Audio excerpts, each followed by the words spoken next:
Hi, my name's Isaac, and this is a brand new 2021 Dodge Durango GT all-wheel drive. And today, I'm gonna review it for you guys. Yes, I know it's not the Hellcat Durango. Do you guys have any idea how hard it's been to try and find a Hellcat Durango? It's nearly impossible. Plus, everybody on the internet has already given their opinions on the Hellcat Durango, and I don't feel like I would add anything to that conversation. Plus, you never see Doug DeMuro talk about the GT Durango. This thing's pretty spiffy too.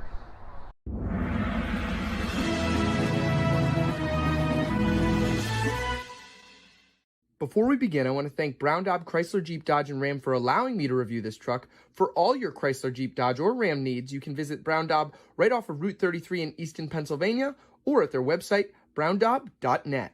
Starting out up front on the Durango GT, you'll have full LED headlights and LED daytime running lights, but they double as the turn signals. I really like the design on there. I think that's particularly cool. You'll get LED fog lights down here and your Dodge badge, and then just like a million vents on this thing. There's like a million vents everywhere on the front of this thing.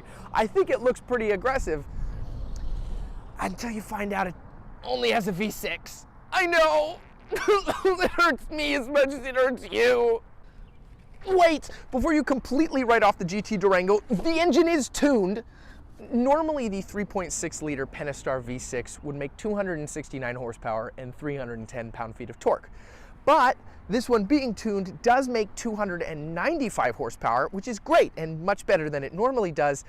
Though the trade-off is you're only going to get 260 pound-feet of torque. Now, it is paired to an 8-speed automatic, which makes for a really smooth ride, as you'll see in the driving segment. And this is very sporty in its feel. It's just not as good as it could be underneath here. One more interesting thing of note is that this has a lot of real functional vents. So, yeah, they are kind of for show because it's only a V6, but they are functional. Is that better or worse than having a bunch of fake hood vents? Moving to the profile of the Durango, what it lacks in engine output on this particular trim, it more than makes up for in the looks department and in the luxurious features that this particular trim has. Starting with the wheels and tires, you're going to get Bridgestone 265 50R tires around these really nice 20-inch wheels. Then moving up here, you're going to have a blacked out mirror cap and a turn signal indicator implemented into it. And then there is heating built into this mirror as well, which is always a nice feature to see. This does come equipped with keyless entry, so if you have the key in your pocket, you can just tap this and it will lock the vehicle. And then all you have to do is put your hand behind there and that will unlock the vehicle. Always a nice feature to see on these SUVs and cars. And as we come around to the back here, you have the full LED light bar. I absolutely love the taillights on the Durango. I think this was just such a fantastic choice from Dodge. I've always loved how that looks on their vehicles, and clearly a lot of other manufacturers love that because they've been copying it recently. Moving down here, this does have dual exhaust and a spot in the middle for the tow hitch. If properly equipped, this Durango can tow up to 6,200 pounds, which is very impressive and definitely something to consider. You'll also have your four-wheel drive badge right there, Durango and GT on the other side. You'll see it also says Dodge in here with the backup camera incorporated right above where the license plate would go. And then if we go right back to the key fob, we hit lock. This does have the ability, in addition to lock, unlock, to not only remote start right here. That sounds pretty decent. And then additionally, if we double tap on this button, we do have the ability to open the lift gate, which is always really cool. Love to see that on SUVs. And then moving in here with both rows of seats folded down, you'll have 85.1 cubic feet of storage space, which is always really cool to see. And then back here, you'll have your button to lower the lift gate again, and then you'll have a 12-volt outlet back here. And then you can obviously fold down or pull up your second row seats if you want. I'm going to pull them up. There's just a strap right here, and that will pull them up. So that is pretty much it for the rear of this particular one. Let's move inside. Moving to the interior here, starting with the door panel, you'll get this really nice soft touch leather down here with very cool stitching. And then up here, it is a little bit harder touch material, though it is kind of like a blend of like polyurethane. And then you'll get your driver's seat positioning right there. These are, of course, power operated seats, and they do have lumbar support. Stepping inside here and closing the door, it is a nice place to be in this Durango. You get push button start, and it does have memory adjustment, as I mentioned, so it's moving me forward. I'm actually gonna move it a little bit further back so you guys can see more. If we continue along the dash right here, you have these really, really premium feeling climate vents, and they just look really, really nice. They feel very good. And then you'll have your lighting controls down here. And then your steering wheel up here, you'll have all your controls for your center gauge screen, your cruise control settings, and Bluetooth. And then there is buttons in the back here for your volume and your channel changing. That's right here. And then, as you can see, you have paddle shifters on this, which is actually a pretty cool feature. Always love to see paddle shifters.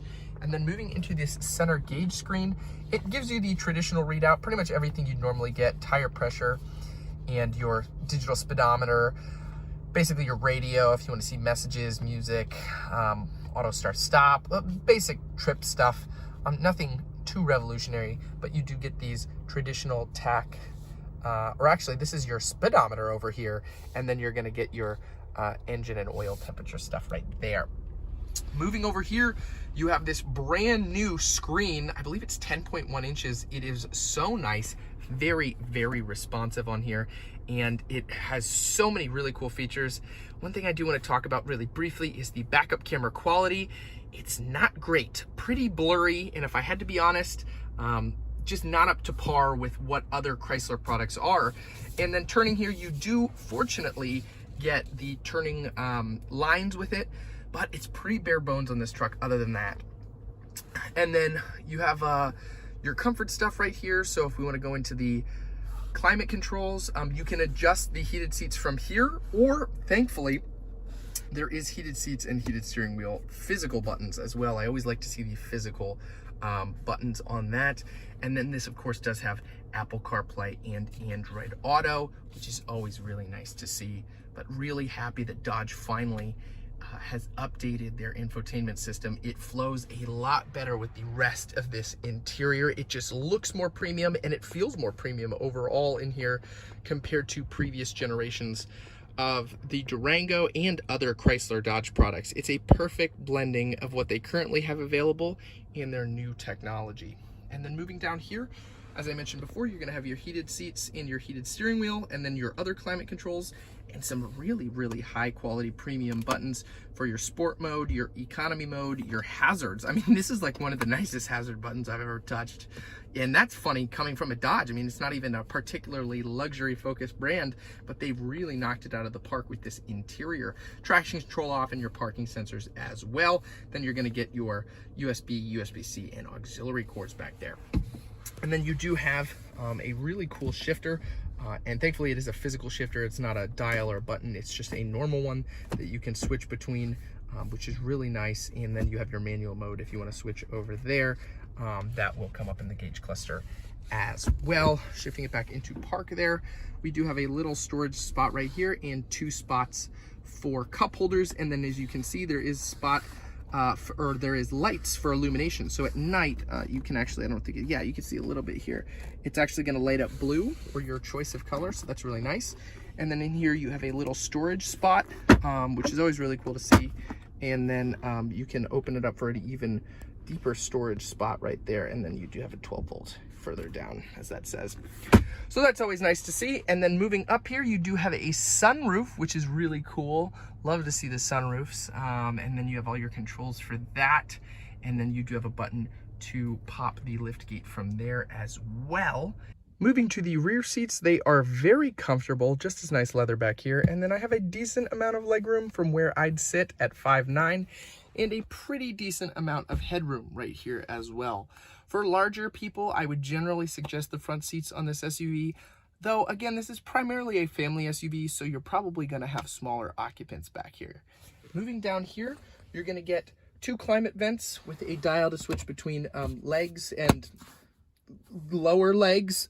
And then you have 2 USBs, 2 heated seats back here in the second row, which is always nice to see, and a household outlet. They know their market is probably going to want to charge stuff back here and use a lot of the electronics. Then you're also going to have 2 cup holders back here. There is an optional bench seat for this particular Durango, though this one only has captain's chairs in the second row. And then if we move to the third row back here, just 2 seats back there as well. Fairly nicely appointed. You'll get 2 vents up there and a dome light, and then cup holders.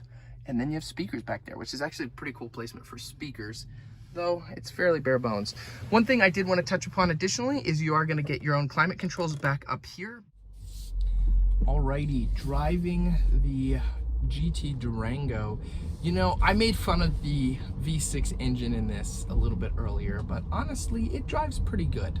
I mean, obviously, Dodge is known for their performance, and their V6 engine far outweighs a lot of the competition when it comes to like Ford or Chevy and, you know, some of the other vehicles in the segment. And for a family SUV, this thing is incredibly luxurious, and it's really like the coolest SUV you could get. It's like a really cool dad SUV. You know, you show up to your kid's soccer practice, and you know, you park on the grass, and you got your snapback on. Like as much as I say that, and it sounds like I'm joking, like I'd probably do that. That's probably how I would be as a dad. And you know, I'd have my like Oakleys on or whatever, and I'd be like, make a left. Oh wait, I don't know how to play soccer. And your only compromise really is that it doesn't have that huge engine in it. If you're not looking for the huge engine, which I would guess a lot of buyers in the segment aren't, they're just looking for a really cool family hauler, this checks all the boxes. This is, as I mentioned, gotta be the coolest family SUV that's out there. And so I would highly recommend this. This would definitely be an SUV I'd consider.